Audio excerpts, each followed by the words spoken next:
Bonjour à toutes et à tous, bienvenue pour cette nouvelle vidéo, j'espère que vous allez tous très bien. Moi, c'est Seb et j'ai découvert que j'étais autiste à 49 ans. J'attends un diagnostic et donc sur cette chaîne, je vous propose de découvrir ma relation avec l'autisme au travers de mes traits de caractère ou de certaines de mes expériences par rapport à mes enfants également, puisque j'ai 2 enfants autistes. Bref, aujourd'hui, on va parler de l'hypersensibilité. Alors l'hypersensibilité, c'est un trait qui est commun à de nombreuses personnes autistes. Mais c'est aussi un terme un petit peu fourre-tout. Puisque on parle d'hypersensibilité, mais on parle aussi d'hypersensorialité. Et même pour ma part, ça n'engage que moi, j'y mettrais aussi l'empathie. Mais l'empathie, même si je vais aborder le sujet rapidement ici, je pense que j'y dédierai une vidéo un petit peu plus tard.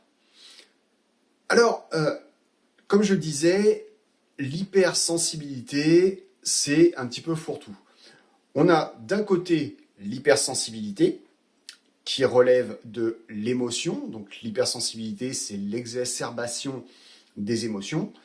Et on va avoir l'hypersensorialité, qui est donc l'exacerbation des sens.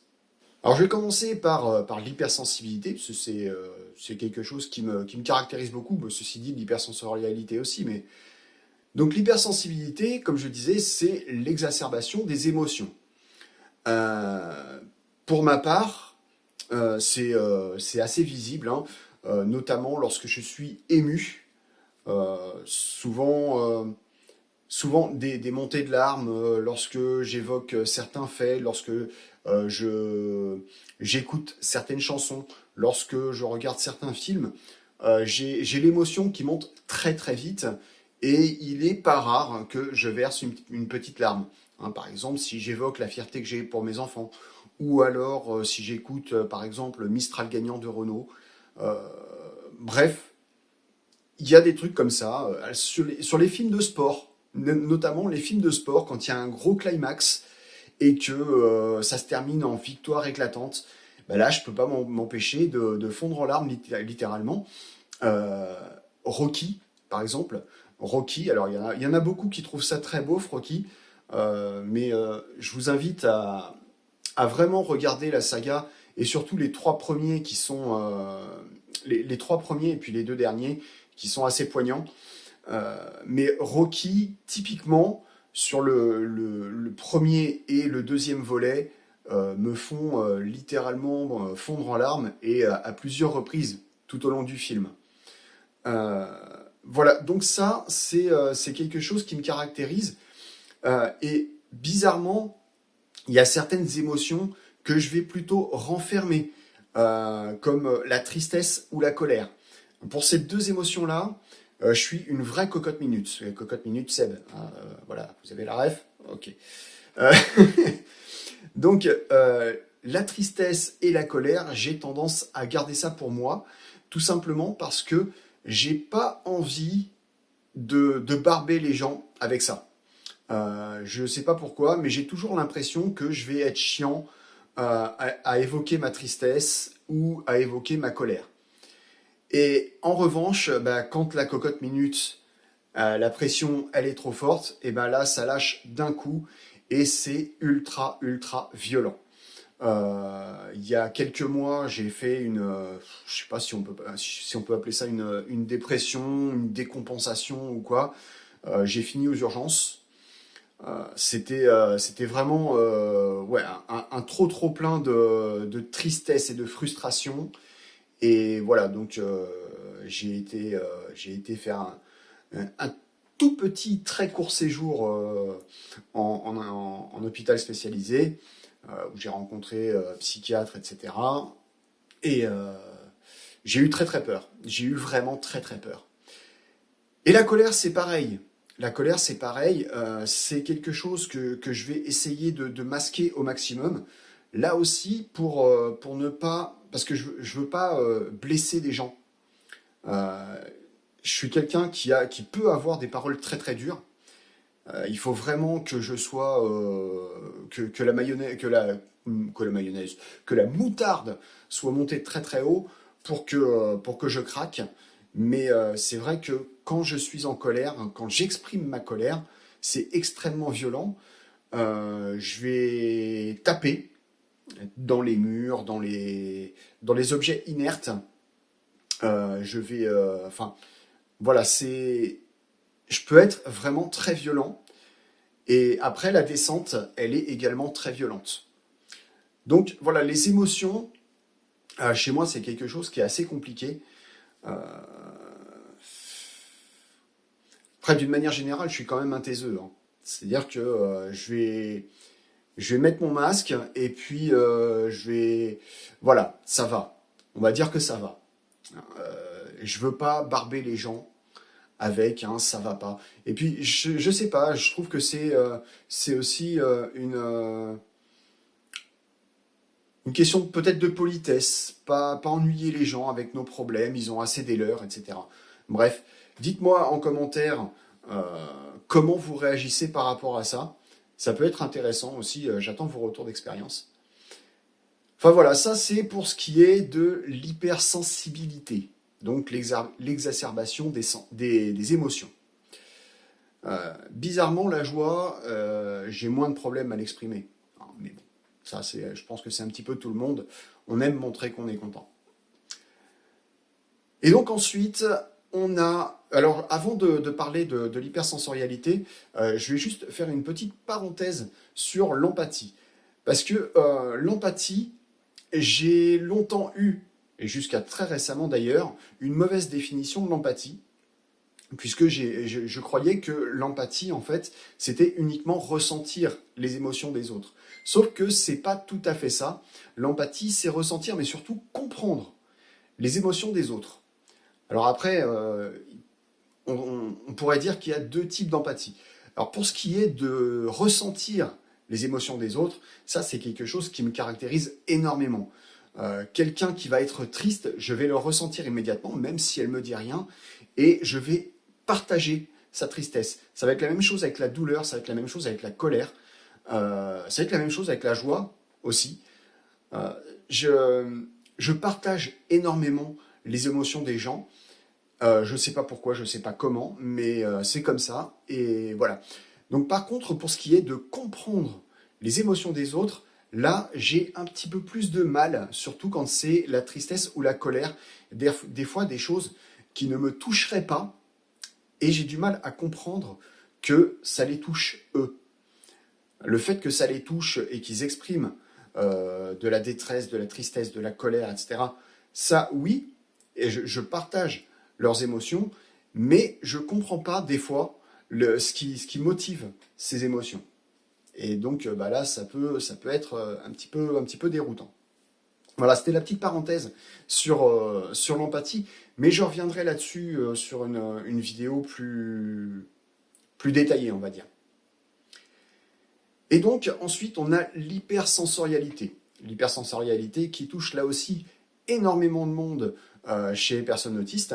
L'hypersensorialité, eh bien, c'est donc le fait de ressentir, enfin d'être affecté par des sons, des lumières, des contacts, enfin plein de choses. Mais là, on parle vraiment des sens. L'ouïe, l'odorat, le toucher, le goût et la vue. Voilà.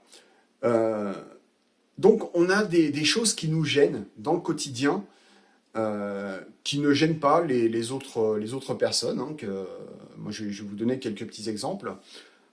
Mais voilà, des choses qui paraissent très anodines et qui pourtant bah, sont vraiment, vraiment gênantes pour nous. Moi, j'ai trois choses hein, qui me gênent particulièrement. La première, c'est au niveau des lumières. Euh, la lumière artificielle, surtout les plafonniers.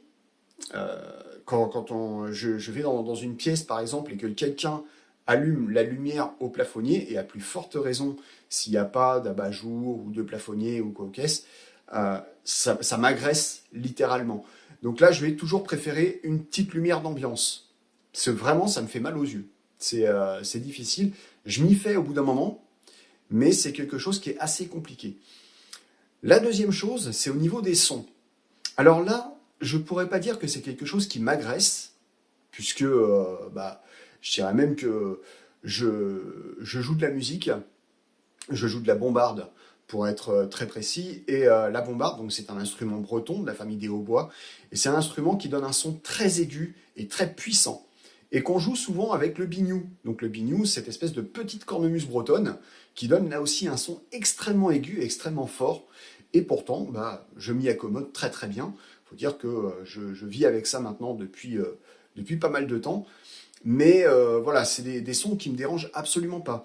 Quand je vais être dans la rue, par exemple, en ville, des rues où il va y avoir beaucoup de circulation, etc. J'ai vécu pas mal d'années en région parisienne, j'ai travaillé à Boulogne-Billancourt pendant des années, où on a une circulation typée parisienne, hein, donc littéralement, ça me dérangeait absolument pas de me promener dans la rue. Par contre, j'ai un problème au niveau du mélange des sons. C'est-à-dire que quand j'ai plusieurs sons qui sont mélangés, j'arrive plus à faire la différence entre lequel et lequel. Et ça, c'est particulièrement gênant lorsque j'ai des conversations avec des gens et qu'il y a du bruit alentour. Et il n'y a pas besoin d'avoir beaucoup de bruit, hein. Il suffit d'une pièce, par exemple, où il y a plusieurs personnes qui discutent entre elles, où il y a plusieurs groupes de conversation. Moi, ça me fait un brouhaha et j'arrive plus à discuter avec la personne qui est en face de moi. Ou alors, il faut vraiment qu'elle soit face à moi et limite, j'ai presque besoin d'essayer de lire sur les lèvres pour comprendre ce que la personne me dit. Alors, si c'est en concert ou dans un bar, alors là, je vous en parle même pas. Et si la personne ne me regarde pas directement, si elle est un peu de biais ou quoi, là, c'est fini. Je regarde les gens et j'attends que ça se passe parce que je ne peux absolument pas suivre la discussion. Lors d'un repas entre amis, par exemple, là aussi, c'est pareil. Si je ne suis pas face à la personne qui me parle, je vais avoir beaucoup de mal à suivre la conversation. Donc ça, c'est quelque chose qui est extrêmement handicapant. Et le troisième trait qui me caractérise, ça va être plutôt au niveau tactile. J'ai un problème au niveau de la peau, puisque j'ai une hypersensibilité à ce niveau-là. J'ai toujours des petites démangeaisons. Et vous avez pu le voir, hein, souvent, je suis en train de me toucher la tête, le menton, etc. Tout simplement parce que j'ai des micro-démangeaisons qui me donnent envie de me gratter. Alors, c'est pas des grattés non plus puissants, mais juste enlever cette petite démangeaison. Et c'est particulièrement violent la nuit, parce que j'ai rien qui vient détourner mon attention à ce niveau-là. Et donc, la nuit, je suis tout le temps en train de bouger, en train de me gratter l'œil, le nez, la bouche, la jambe, le ventre, les bras, etc. Et donc, je bouge énormément, à tel point que quand je suis avec une partenaire, ça peut être gênant et ça peut réveiller la personne, en l'occurrence. J'essaye de me faire violence et de ne pas me gratter comme ça, mais c'est assez gênant, ouais. Voilà. Donc ça, c'était les traits qui me caractérisent. Mais il peut y avoir d'autres hypersensibilités, hein, par exemple par rapport à des couleurs, par rapport donc à des sons qui vont nous agresser. La phobie du contact, j'en parlerai un petit peu plus tard, parce que, même si ça touche, ça touche le sens du toucher, ça touche le sens du toucher. Je place pas ça dans la même catégorie, on en reparlera un petit peu plus tard. Mais voilà, ça peut être plein de choses. Donc n'hésitez pas à me dire en commentaire justement à quoi vous êtes sensible, donc que ce soit au niveau des émotions ou au niveau des sens. On peut aussi parler, bien entendu, de l'empathie. C'est la fin de cette vidéo. J'espère qu'elle vous aura plu. J'espère que je ne sais pas si elle vous aura appris des choses, mais en tout cas, vous apprenez peut-être aussi un petit peu mieux à me connaître. Si le contenu vous plaît, je vous invite, comme d'habitude, à vous abonner, à activer la cloche, à faire péter le petit pouce aussi pour faire plaisir à l'algorithme de YouTube et faire progresser la chaîne, c'est important. Et puis, d'ici la prochaine vidéo, je vous souhaite une très très bonne journée et je vous dis à très bientôt. Bye bye.